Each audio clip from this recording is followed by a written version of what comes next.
Made in heaven అంటే వరుణ్ ఇదేనేమో. ఏమీ కానట్టు ఇప్పుడు వచ్చి ఓవర్ యాక్షన్ చేస్తాడా? చేస్తే నేను ఒప్పేసుకుంటాను అనుకుంటున్నాడా ఏంటి?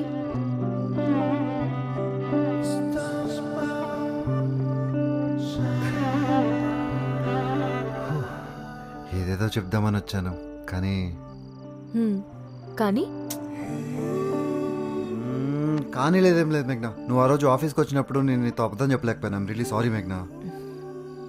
ఆ రోజు నేను నీతో నటించలేకపోయాను. సారీ వరుణ్. మేబీ నువ్వు నాతో ఉండాలన్నా నేను నీతో ఉండాలన్నా మన ఇద్దరం నటించడం అబద్ధం ఆడటం నేర్చుకోలేమో కదా. పోనీలే, అది విడిపోవడం కంటే బెటరే కదా. మేఘ్నా, నువ్వు ఏం చేస్తున్నావు అసలు? నీకేమైనా అర్థమవుతుందా?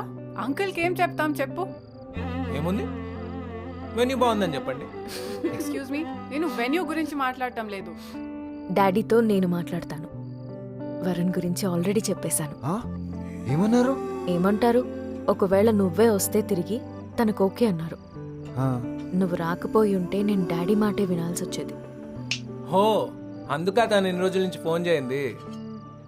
మేఘ్నా, నువ్వేమన్నా సరే మీ డాడీ నేను ఒప్పిస్తాను ప్లీజ్.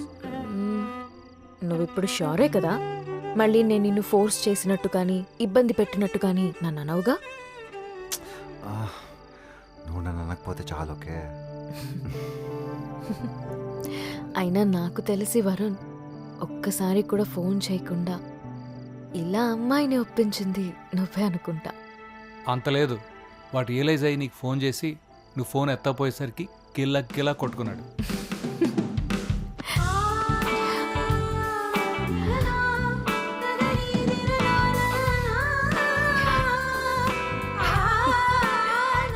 మా స్టోరీ స్టూపిడో మెయిన్ స్టూపిడో అర్థం కావట్లేదు.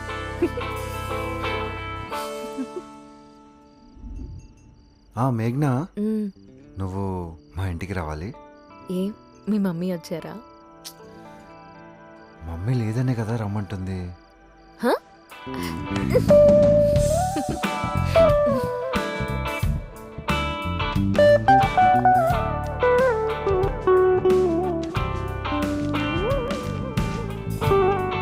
కొంచెం అమౌంట్ పెంచొచ్చు. ఎందుకు? ఇది సరిపోదా? అంటే మా ఇద్దరికి ఓకే, పాపం వరుణ్ సంగతి ఏంటి? హలో, ఏంటి పాపం? అయినా వాడికి ఇప్పుడు జాబ్ ఉందా లేకపోయినా ఒకటే కదా. ఎందుకు? సరిగా పని చేయకపోతే నాకు చెప్పండి. ఓకే? అంటే సరిగ్గా పని చేయకపోతేనా ఇంకేమైనా చేస్తుంటా? Tell me some